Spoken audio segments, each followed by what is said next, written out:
here myself. Well, good morning. I want to thank everybody for coming to this legislative breakfast. This is the third of four. And next week we'll be in Spring Hill.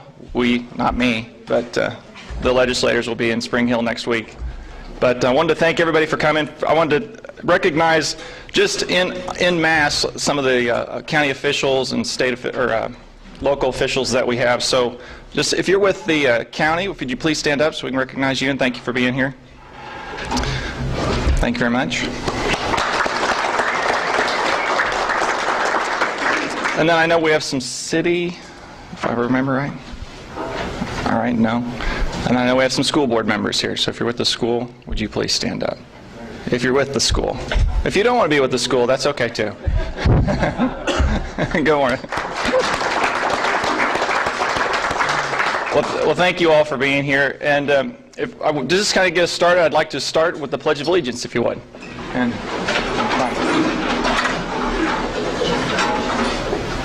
I pledge allegiance to the flag of the United States of America and to the republic for which it stands, one nation, under God, indivisible, with liberty and justice for all. That'll get us up and moving. Well, I was talking with our representatives this morning, and sometimes we start with an opening comment, sometimes we just start with questions, and so this time we're going to just go right into questions. So, Mark Williams and his crew from First Option Bank are throughout here. You should have notepads on the tables. So if you have some questions that you'd like to ask the legislators, go ahead and write down the questions on a notepad, flag one of them down, and they'll bring them up here. And then I'll try and get them all together so that we don't have multiple questions on the same issues. Try and get them all rounded up. But thank you again for everyone being here. And I'll just kind of get us started, because I did some Google searches, and I kind of feel bad for you guys. There's nothing going on in Topeka at all. I mean, Where were you searching? Yeah, I mean, it's just nothing. Nothing. My inbox is full. I get So, yeah, I don't envy you guys with nothing to do. You might as well just adjourn the session now and call it good. But I did find like one or two things that maybe we could talk about. So let's just go ahead. These are in no particular order, so this is just the way Raymond's mind came up with these kind of kickstart us questions. But one of the questions that I came up with was in regards to education funding. With education spending comprising over 60% of the state's budget, what are some of the things that you guys are doing on the state level to address education funding? So, Gene, you had the longest commute. You want to go first? Sure. Yeah, on that commute, Pat was kidding me. I called and I said, because I went over to the high school where we usually do this, and he said, well, you got lost on the way here, and I only live a block away, so.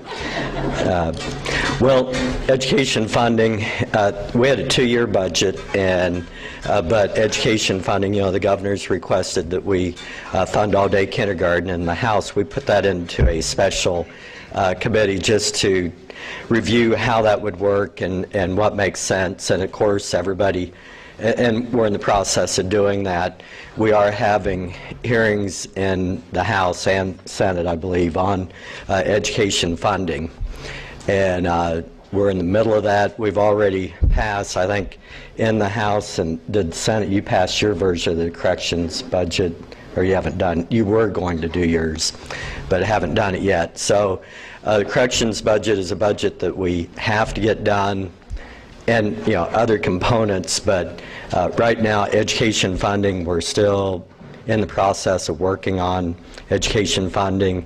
The question that before the last week or two, every Friday we would leave and say, well, is today or as we're working on Fridays, today the day that the court communicates with us concerning our lawsuit.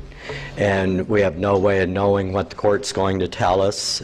We do, my posture in the House as Majority Leader is that we first respect the court and we look at what the court's asked us to do and roll up our sleeves and do the logical thing and continue to work toward funding education well, but also within the parameters of what we can afford to do. And we are the state that spends the the highest percentage of our general fund on education, on K through 12 education.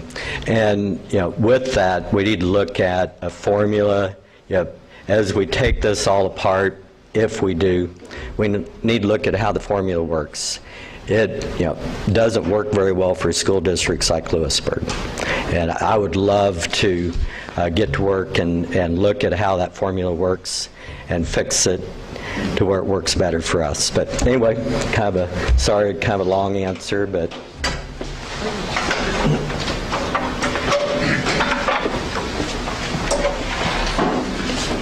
as far as education funding, I think that we're going to put some of the money back in that came out of higher ed last year. I'm not quite sure on that. I know that it's an interesting process up there because I heard a good quote today, Kelly Lenz. He said, we don't really get the top of the mountain issues in the press lately, and one of the top of the mountain issues for most of us would be school funding. And you're not hearing a lot about it. But up at the Capitol, there is a lot of discussion. We're kind of waiting to see what goes on with the Gannon lawsuit. I'm sure you all are familiar with that, to see what the court ruling is. And we are trying to do the best we can. I've been in the legislature for 3 years now. I was 2 years as state representative. This is my second year as a state senator, so this is my 4th year. But every year I've been in the legislature, we have increased K through 12 funding. Now, you hear about all these cuts, it's K through 12 funding, but the state funding has not decreased for K through 12. Now, the funding may have decreased because of the weightings or the equation. If you have less students, then you may not have got as big a check as you normally get.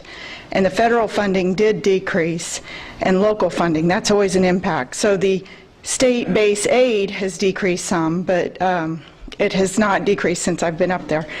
What I find interesting in K through 12, we've got 286 school districts in the state of Kansas, almost 300 school districts, and it's over almost $3 billion of the state general fund goes to those almost 300 school districts. So we need to look at where we're spending the money and make sure that we get that money to the classroom and that we're taking care of our teachers and our students. And I know we've got great schools in Kansas. You guys have heard me say this. I've had a wonderful career, and I wouldn't have had the opportunities I did without the education I've had. So I'm very proud of my Kansas education, and as most of us should be. So we do need to take care of our schools, and we're trying to do that as state legislators.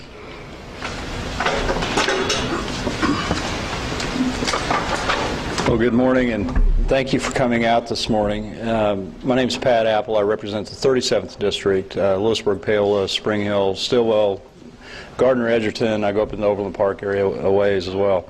I actually have 3 Blue Valley high schools in my district, and this is my 10th year in the Kansas Senate. I represented the 12th District for 8 years. Now Caryn Tyson represents that, and that's 6 counties, I believe you told me last time, and it pretty well south and west. And so anyway, the new district is a great district. It have the intermodal is in the district, so that's going to bring jobs and some development to our area. And so we're fortunate to live in this part of the state, and we're fortunate to have the growth that we do.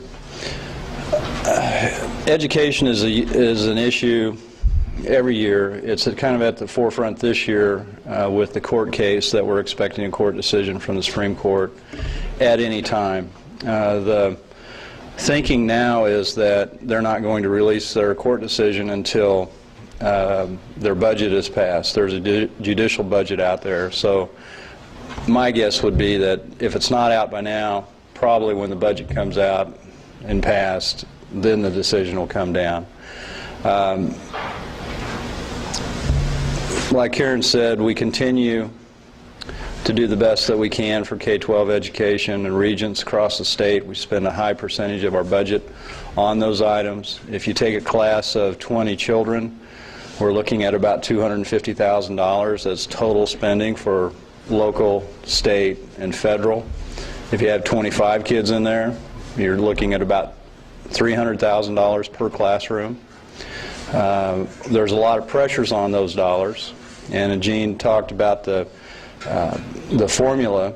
Right now, if you build a building across the state, they'll advertise it as the state will pay for so much of this. And those are probably buildings that are needed. They're probably good.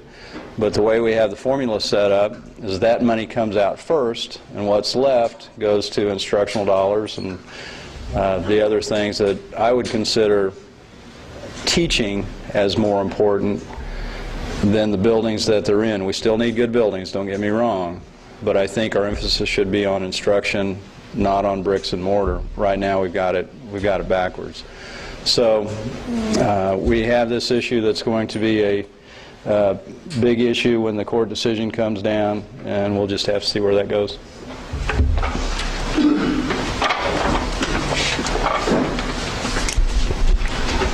It was interesting kind of going through some of the questions that I received. We've got several of the same questions that I had already canned, just because it is kind of a slow legislative year. But one of the questions that came up a couple times, on different sides of the spectrum, you know, I think several of you in this room know I'm a banker, and so I'm particularly concerned about the push by the Kansas Bankers Association and the Kansas Realtors in regards to repealing the so-called mortgage tax. And that came up several times in the questions that I received. So on both sides of the issue, you know, county leaders across the state are concerned about the impact the repeal will have on local budgets. Bankers are concerned about, you know, the competitive nature of it in regards to, you know, federal type lending institutions. So what are your all's thoughts in regards to the repeal of the mortgage tax? Not all at once. Take your time. Well, maybe I should I'm outnumbered today 2-1, have two. It's unusual. Usually we can gang up on the senators. There's about 4 House guys to every senator, and they always say it takes 4 House members to equal 1 senator, so that's, but I thought I'd steal your punchline, but, well, the bill's in the Senate, and I know we're going to wait, of course, till the bill comes over, and it's been looked at as far as how to find the right way to, it's a fee, and how to change this fee to where it still funds our county government and where it's fair, but doesn't give a competitive edge to farm credit. And that's what was really, you know, there's always the peanut, what causes an issue to come up, and the peanut is that farm credit, their customers don't have to pay this tax because they're exempt, they're a federal entity, and our bankers had brought a bill the year before to take away that exemption and found that it couldn't be done. And so that was the first reason that this started gaining a little bit of momentum among their members. You know, if you think about it, in your business, it would be unfair if one of your competitors had an advantage, and that was because of a different tax that the federal government made you pay, but your competitor didn't. So that's, in essence, what brought this fee, yeah, it's a fee, not a tax, but same thing, but brought it to the legislature this year for repeal. But the Senate's working on it, and I'll let them explain what's going on there, and then when it comes to the House, we'll work on it further.